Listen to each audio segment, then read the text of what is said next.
R এই অঞ্চলেৰ শান্তি জড়িত হয়ে আছে। এই ভোটটো ভুল নকৰিব ৰাইজ। এই ভোটটো আপোনালোকে উচ্চত নকৰিব। এই ভোটটো যদি ভুল হৈ যায় 10 তাৰিখৰ পিছত ইয়া নপচি কৰি একো লাভ নহব। তাৰ পিছত আপোনালোকৰ ল'ৰা ছোৱালীয়ে যেতিয়া শুনিব আব্বা দেউতা দাদা তোমালোকেতো জানিছিলা যে হিমন্ত বিশ্ব শৰ্মা ডাঙৰীয়া অত্যাচাৰী শাসক আছিল, তেওঁৰ বন্ধু বদৰুদ্দিন আজমল ডাঙৰীয়াই গোটেই সমাজখন ভাঙি চিঙি চুৰমাৰ কৰিছে, কিয় তোমালোকে ভুল কৰিছা? সেইকাৰণে ৰাইজ আজি আমি আপোনালোকক কব খুজিছো যে আজি উজলিলৈ চাওক, যিখিনি ঠাইত বিজেপিৰ ঘাটি, য'ত বিজেপিৰ MLA আছিল, সেই ঠাইবিলাক এতিয়া সকলো কংগ্ৰেছ আৰু তৃণমূল ঐক্য মঞ্চৰ ফালে ঢাপলি মেলিছে। উদাহৰণস্বৰূপে যেতিয়া যোৰহাটত লোকসভা নিৰ্বাচনত গৌৰৱ গগৈ ডাঙৰীয়াক প্ৰাৰ্থী দিছিলে, হিমন্ত বিশ্ব শৰ্মা ডাঙৰীয়াই কৈছিলে যে বিধানসভাত কন্দুৱাইছিল। এই কথাবিলাক যোৰহাটবাসী ৰাইজ ৰখি আছিল আৰু যি মুখ্যমন্ত্ৰীয়ে 3 লাখ ভোটত বিজেপিৰ MLA থকা সমষ্টিবিলাকৰ যোগেদি হৰুৱাব বিচাৰিছিল, যোৰহাটৰ ৰাইজে 1.5 লাখ ভোটত বিজেপি হৰুৱাই আমাৰ গৌৰৱ গগৈ ডাঙৰীয়া তাৰ পৰা লোকসভালৈ পঠিয়াইছিল। আৰু যেতিয়াই তেওঁ যোৰহাটৰ লোকসভাত জিকিলে, সেই দিনাৰ পৰা হিমন্ত বিশ্ব শৰ্মাৰ চুলিখিনি আউল বাউল হৈ গল। এইটো মই কোৱা নাই, এইটো কোনে কৈছে? জুবিন গাৰ্গে কৈছে। এতিয়া চুলিবিলাক আউল বাউল হয়নে নহয়? এতিয়া আকৌ মই নতুনকে শুনিছো এই চুলিবিলাকো বোলে হিমন্ত বিশ্ব শৰ্মাৰ নিজৰ নহয়। এই চুলিবিলাক বোলে বেলেগৰ পৰা ৰুইছে, নিজৰ মূৰত বোলে চুলি নাথাকাৰ কাৰণে ৰুইছে, আৰু ৰোৱা যাৰ পৰা চুলি আনি ৰুইছে সেই লোকসকলে কৈছে আমাৰ চুলি হিমন্ত বিশ্ব শৰ্মাৰ মূৰত থাকিব নিদিওঁ, সেইকাৰণে বোলে আউল বাউল হৈ আছে ৰাইজ।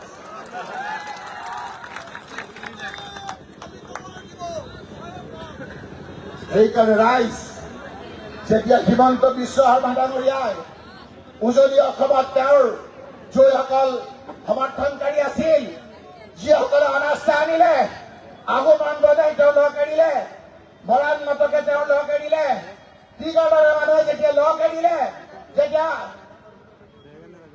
বাকী মানুহসকলেও লগ এৰিলে, চুতীয়া সম্প্ৰদায়ৰ লোকসকলেও লগ এৰিলে, যেতিয়া বৰাক ভেলীত বঙালী হিন্দু মানুহখিনিও লগ এৰিলে, মই বৰাকলৈ গৈছিলো, বৰাকৰ হিন্দু মানুহখিনিয়ে কলে আমাৰ ওচৰলৈ আপোনালোক কিয় নাহে? আমি 90 পৰা 95% ভোট বিজেপিক দিছো, কিন্তু আমাৰ এজন MLA হিমন্ত বিশ্ব শৰ্মা ডাঙৰীয়াই ব্ৰহ্মপুত্ৰ ভেলীত মন্ত্ৰী নাপাতিলে। বঙালী হিন্দু মানুহৰ খিনি কম ক্ষোভ নহয়, ৰাজনৈতিক প্ৰতিনিধি নাইকিয়া কৰি পেলালে। টি গাৰ্ডেনৰ আগতে 18 জন বিধায়ক আছিল, কেন্দ্ৰত এজন মন্ত্ৰী আছিল, বিজেপিৰে মন্ত্ৰী। হিমন্ত বিশ্ব শৰ্মাই সেই মন্ত্ৰীজনকো কাটি দিলে। যেতিয়া উজনিত এই কথাবিলাক দেখিলে, যেতিয়া উজনিত তেওঁৰ বিৰুদ্ধে অনাস্থা আনিলে, নামনিত যেতিয়া তেওঁৰ বিৰুদ্ধে অনাস্থা আনিলে, বৰাক ভেলীত যেতিয়া তেওঁৰ বিৰুদ্ধে অনাস্থা আনিলে, যেতিয়া পাহাৰ কাৰ্বি আংলং ডিমাচাত তেওঁৰ বিৰুদ্ধে অনাস্থা আনিলে, এতিয়া হিমন্ত বিশ্ব শৰ্মাই ভাবিলে যে মোৰতো এতিয়া আৰু কাম নাই, গতিকে মই পুৰণা বন্ধুক মাতিব লাগিব। কোন এই হিমন্ত বিশ্ব শৰ্মাৰ পুৰণা বন্ধু? কোন? বদৰুদ্দিন আজমল। বদৰুদ্দিন আজমল ডাঙৰীয়া, মই ইয়াত থকা যদি ইউডিএফ কৰ্মীসকলক কৈছো, আপোনালোকক কৈছো ৰাইজ, এই যে হিমন্ত বিশ্ব শৰ্মাক যে অত্যাচাৰী শাসক বুলি কয়, আজি যদি ইউডিএফ অসমত গঠন নহলহেঁতেন, বিজেপি চৰকাৰ হৈ এই হিমন্ত বিশ্ব শৰ্মা মুখ্যমন্ত্ৰী হব নোৱাৰিলেহেঁতেন। ভোটটো দিবলৈ কাৰণে চিন্তা কৰিব আপোনালোকে। এই বদৰুদ্দিন আজমল ডাঙৰীয়া 10 লক্ষ ভোটত ধুবুৰীত ৰকিবুল হুছেইনৰ লগত কংগ্ৰেছ পাৰ্টি পৰাজয় হৈ ৰাজনৈতিক সন্যাস লৈ ডুবাই বম্বেত বহি আছিল। অসম নহয় ভাৰতবৰ্ষলৈ পৃথিৱীৰ ভিতৰত ৰেকৰ্ড সংখ্যক ভোটত হাৰিছে। যেতিয়া হিমন্ত বিশ্ব শৰ্মাই দেখিলে যে তেওঁ সকলো ফালে তেওঁৰ সমৰ্থন গুচি গ'ল। তেওঁ পুৰণা বন্ধু আপোনালোকে যেতিয়া বিপদত পৰে, এক্সিডেণ্ট হয়, কি কৰে? 108 মাৰে, হয়নে নহয়? 108 মাৰিলে ক কৰি এম্বুলেন্স আহি আপোনালোকক লৈ যায়।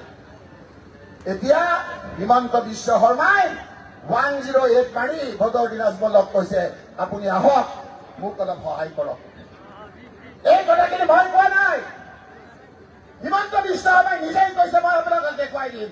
কি কৈছে? যে हर राज्यसभा इलेक्शन में मैं बोधू भाई को जैसे कहते हैं वही करते हैं। वैसे नहीं राय, जिसको भूत देना हम कहते हैं उसी को भूत देते हैं। और বদৰুদ্দিন আজমলৰ কথাখিনি লুকাই ৰখা নাই। বদৰুদ্দিন আজমলে কৈছে, মোৰ জীৱনৰ এটা বহুত আশা যে মোৰ বিধায়কৰ দ্বাৰা হিমন্ত বিশ্ব শৰ্মাক মুখ্যমন্ত্ৰী পাতিম। কিন্তু কি হব? 10 লাখ ভোটত তেওঁ হাৰিলে। এতিয়া য'ত মিটিং কৰিছে তেওঁ মুৰ্দাবাদ কৈ খেলি পঠিয়াইছে। পাইছেনে নাই ৰাইজ? এতিয়া হিমন্ত বিশ্ব শৰ্মাই কলে যে মোৰ এই পুৰণা বন্ধুৱে মোক কামত নিদিব। এতিয়া নৰেন্দ্ৰ মোদী ডাঙৰীয়াৰ এজন বন্ধু আছে, নামটো জানেনে আপোনালোকে? কি নাম? আছাদুদ্দিন ওৱেইচি। ৰাইজ, মই এইখিনি কথা দায়িত্ব সহকাৰে কবলৈ প্ৰয়োজন আছে। আমাৰ এইখন শংকৰদেৱ আজানৰ দেশ। এইখিনি কথা যদি মই এই মুহূৰ্তত আপোনালোকক কৈ নাযাওঁ, আপোনালোকৰ যদি ভুল হৈ যায়, পিছত কব যে আপোনাৰ দায়িত্ব আছে, কিয় আমাক নকলে। এই আছাদুদ্দিন ওৱেইচি কোন জানে? এইবাৰ কেন্দ্ৰত ইণ্ডিয়া এলায়েন্সৰ চৰকাৰ হলহেঁতেন, 273টা চিট যদি হয় আমি চৰকাৰ কৰিব পাৰিলোহেঁতেন, কিন্তু 260টা হৈ আমি ৰখি গলো। কিয় ৰখিলো জানে? এই আছাদুদ্দিন ওৱেইচিয়ে গৈ মহাৰাষ্ট্ৰত, বিহাৰত, গুজৰাটত, মধ্যপ্ৰদেশত এনে গৰম কথা কলে, দেশ গৰম হৈ গল। আমাৰ মাজত বিভাজন আনিলে, যাৰ ফলত নৰেন্দ্ৰ মোদী ডাঙৰীয়া প্ৰধানমন্ত্ৰী হল। ৰাইজ, সেইকাৰণে মই কৈছো আপোনালোকক, এই ভোটটো দিওঁতে এবাৰ নহয়, দুবাৰ নহয়, বহুবাৰ চিন্তা কৰিব। হিমন্ত বিশ্ব শৰ্মাই নৰেন্দ্ৰ মোদী আৰু অমিত শ্বাহ ডাঙৰীয়াক কলে যে এতিয়া বদৰুদ্দিন আজমল নচলা টকা এতিয়া ওৱেইচি ডাঙৰীয়াক কলে, ওৱেইচি ডাঙৰীয়া ইয়াত আহি আমাৰ মাজত বিভিন্ন ধৰণৰ সাম্প্ৰদায়িক কথা কৈ আমাক তেজ গৰম কৰি তেওঁৰ ৰাজনৈতিক মুনাফা আদায় কৰিবলৈ বিচাৰিছে। আমাক চিকিউৰিটি নিদিয়ে, কিন্তু ওৱেইচি ডাঙৰীয়াক হিমন্ত বিশ্ব শৰ্মাৰ তাত থকা জেড কেটেগৰীৰ চিকিউৰিটি দিছে। ৰাইজ, সেইকাৰণে ৰাইজ চিন্তা কৰিব।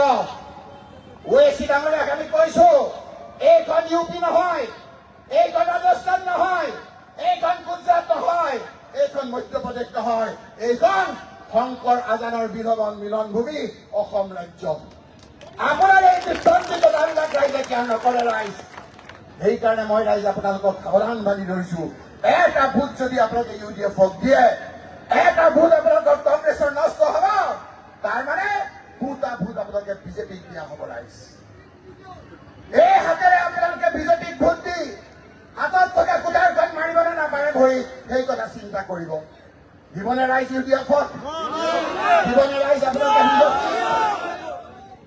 গতিকে সেয়েহে মই ভাবিলো যে মোৰ এই মানুহখিনি মই এবাৰ কথাখিনি পাতা দৰকাৰ হৈছে। এতিয়া আমাৰ গৌৰৱ গগৈ ডাঙৰীয়া কংগ্ৰেছে 5টা গেৰাণ্টি দিছে, পাইছে নহয়? কি গেৰাণ্টি? যে হিমন্ত বিশ্ব শৰ্মাই মহিলাসকলক বহুত ঠগাইছে, এই মহিলাসকলক ব্যৱহাৰ কৰিবৰ কাৰণে আমাৰ চৰকাৰ অহাৰ লগে লগে এই 1250 টকা নহয়, 50,000 টকা আপোনালোকক দিম। ৰাইজ, 50,000 টকা দিম। আমাৰ বহুত মানুহৰ কিডনী বেমাৰ হয়, বিভিন্ন ধৰণৰ বেমাৰ হয়, হস্পিটেলত গলে পইচা নাই, সেইসকলক 25 লাখ টকাকে দিয়াৰ প্ৰতিশ্ৰুতি গেৰাণ্টি আজি গৌৰৱ গগৈ ডাঙৰীয়াই, ৰাহুল গান্ধী ডাঙৰীয়াই দিছে। আৰুতো বহুত 5টা আছে, 5টাটো আছে। মই তানজিলক কলো, এই সামগ্ৰী সমষ্টিৰ বহুত বেদনা আছে। এটা সময় আছিল, পুৰণা সামগ্ৰীত মই যেতিয়া বিধায়ক হৈ আছিলো, যেতিয়া মন্ত্ৰী হৈ আছিলো, এই ৰূপহীলৈ যাওঁতে মোক মানুহবিলাকে কয়, আপুনি সামগ্ৰীত কিমান কাম কৰিব, আমাৰ ৰূপহীলৈ আহক। যেতিয়া অন্তৰাজিত কথাবিলাক কয়, আল্লাহ তাআলাই ভগৱানে গ্ৰহণ কৰে। আজি এনে এটা পৰিস্থিতি হ'ল এই ৰূপহী অঞ্চল সামগ্ৰিক অন্তৰ্ভুক্ত হ'ল ৰাইজ। আপোনালোকে এবাৰ সুযোগ দিয়ক কাঞ্জিৰাক। একফালে কাঞ্জিয়ে হুছেইন, একফালে মুখ্যমন্ত্ৰী গৌৰৱ গগৈ, লগত শকতাপতি ৰকিবুল হুছেইন। উন্নয়ন কেনেকে কৰে মই দেখুৱাম। লাগে নেকি আপোনালোকক কানায়া? লাগে হেলিকপ্টাৰ লাগে? 5 মিনিটৰ ভিতৰত আমাৰ হেলিকপ্টাৰ আহি আছে।